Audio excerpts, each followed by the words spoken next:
let's talk about the monkey.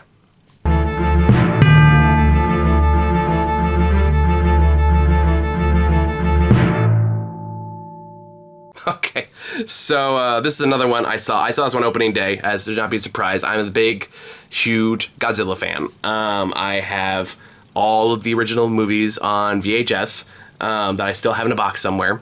And I've seen almost every Godzilla movie ever made. I think the only ones I haven't seen are those kind of crappy anime ones that were released on Netflix. I watched the first one and I hated it, so I couldn't really get myself to watch the other two. But that being said, just for the sake of completion, I'll probably go back and watch those at some point.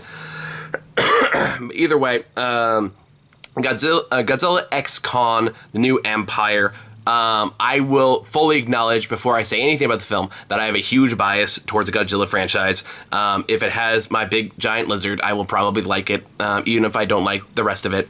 And I fucking loved this movie. I had a great fucking time. And I feel like this movie's been pretty successful up to this point, which I'm really happy to see, because I was definitely worried. Because every monster film, MonsterVerse movie that comes out or TV show that comes out, there's always that fear. It's like, oh god, like I really want to see more of these. I want these to go on to the end of time, and it would really suck if this one underperformed and they canceled the whole thing because of it. And thankfully, this one did it really well. They just announced like season 2 of the Apple Plus show, which is also very good.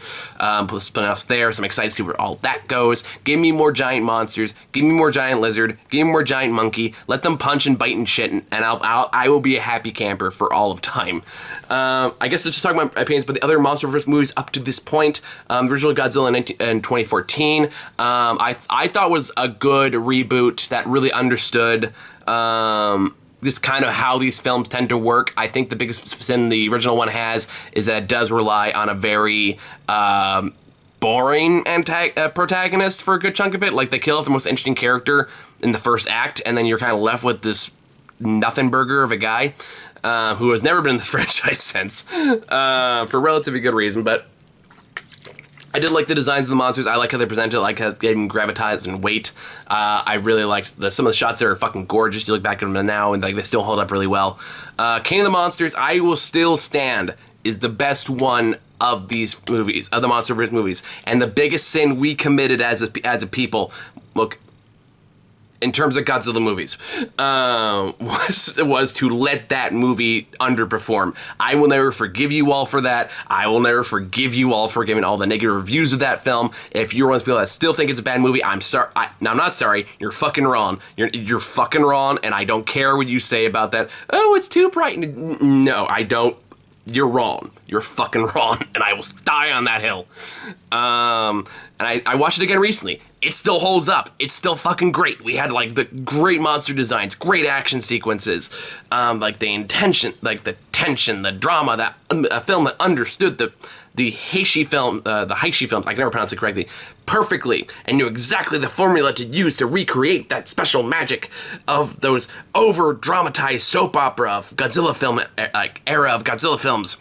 And then Godzilla vs. Kong came out, which was also really fun, but closer to like Godzilla vs. Space Godzilla, a bit closer to the Showa era, a bit campier. This like if Godzilla 1 and 2 were about forces of nature combating each other for equilibrium, Godzilla vs. Kong is a wrestling movie, which is, again, totally fits Godzilla as far as Godzilla goes. That's the thing I was talking about with somebody not too long ago, which is Godzilla is a franchise where there is no room for pretension. There really isn't, because it's had so many wildly different takes, so many wildly different interpretations.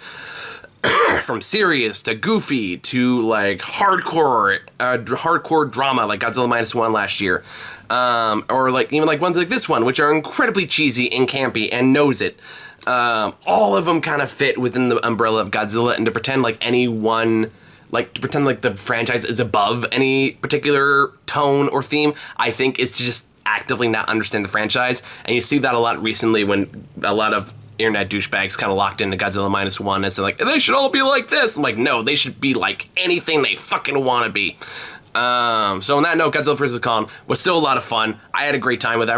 That was my first experience in the big IMAX in San Francisco, and that was a blast. And so this one is the sequel to that with the same director coming back on board. This one leans much more like if the Godzilla vs. Kong was kind of going into the cheesier elements of the Godzilla franchise, like I think I mentioned Godzilla vs. Space Godzilla in my review of it, this one leans much more into like Godzilla versus Megalon. Like not quite that cheesy, but it's definitely leaning that direction. And you know what? It's still a fucking blast. It's still primarily Khan's story, as he kind of goes on his own journey to find more like him in the Hollow Earth. And he runs into a little baby Khan, and there's one scene in there where me and my partner who saw it with just started laughing our fucking ass off, and I don't want to give it away because it's fucking hysterical. Even though if you've seen the movie, you know exactly what I'm talking about pretty early on when they first meet each other, but it's fucking great. There's a lot of monsters involved. Godzilla just going through different parts of the globe and just beating the fucking shit out of different fucking monsters. Like, he's just like, get off my fucking lawn! And he's having, so like, those scenes are always a lot of fun to watch. Khan has the more, I guess, contemplative journey of the two monsters. And this is a case where the monsters are the main characters this time around. They aren't trying to bluff you. They aren't trying, they aren't trying to say like, oh, like, well, these are the real characters. No, the movie, the monsters are the main characters, and the movie is fully aware of it and wants you to be aware of it too. Now, granted, they've always been the main characters of these movies, but a lot of people misunderstand that. So, like, this is the case. Like, no, there's no room for ambiguity this time. It feels like the humans are only there because the producer said you had to have human characters. This one introduces two new monsters to the MonsterVerse. This is the new creations, which is Scar. Hold on, I'm gonna. Godzilla X Kong, new monsters. Is Scar King, that's what it was. And I think the other one is like Shimu, who's like, so who's basically just like Godzilla-esque, but he fires ice instead, or she fires ice instead of fire.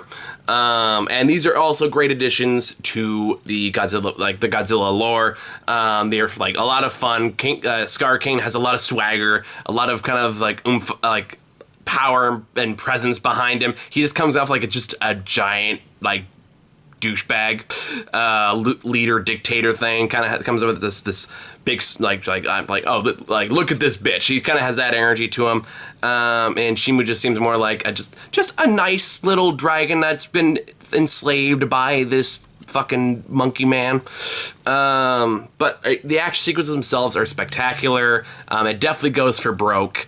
I think someone else pointed this out on a podcast, and I agree with it. It does emphasize that Godzilla still just fucking hates King Kong. So when they do finally interact, it just goes for broke right away, until something else happens, which goes deep into spoiler territory. Although it wasn't a pleasant surprise to me.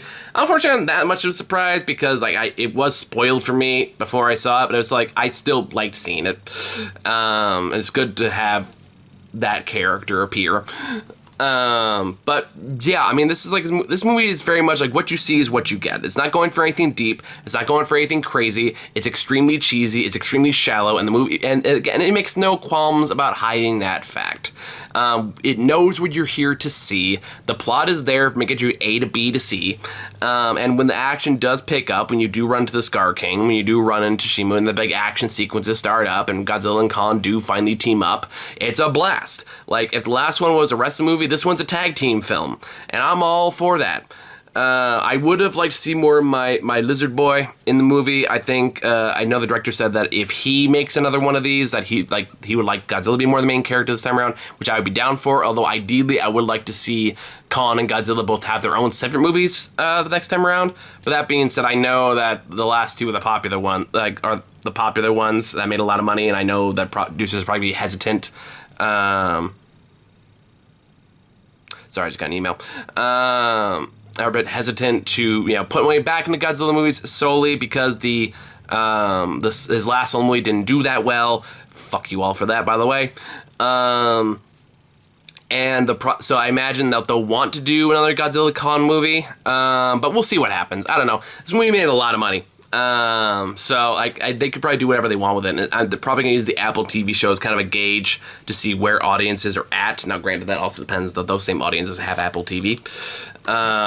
But We'll see. It would be nice to see some other like big established like Toho villains, like Toho monsters. Although I definitely also don't object to seeing new creations and new monsters join the fray. I do like that the MonsterVerse has kind of had their own mix and match of established characters and their own. Granted, you definitely know part of that reason is so they don't have to pay Toho for the rights. But at the same time, it has been like this is a franchise where you should be introducing new monsters into the mix instead of just relying on the old faithful. And I'm glad the movie has taken that. Like movies are still doing that. This is a lot of fun. I want more of these until I die. And as long as they keep making them, I will be there opening day every single time. So yeah, Godzilla X Kong. Who gives a shit about the human characters? I don't really. There's one part that kind of touched me a little bit, but even then it's very, like, it's there because it needs to be there. It's there by producer mandate. And whatever they make next, whatever they do next, I'll be there to watch it. And this is one of those, again, this will always be a franchise that I feel like critics just won't entirely get, and that's okay, you know? And I feel like, you know, audiences, this is a case where I do agree, like, the audiences probably know better than the critics on this one. Even though I usually hate that level of argument, I will agree with them in this one. Yeah, so Godzilla X Kong, excellent movie, loved it. I had a blast. I'd watch it 20 more times if I could. So, thank you all for watching. See you on the next one.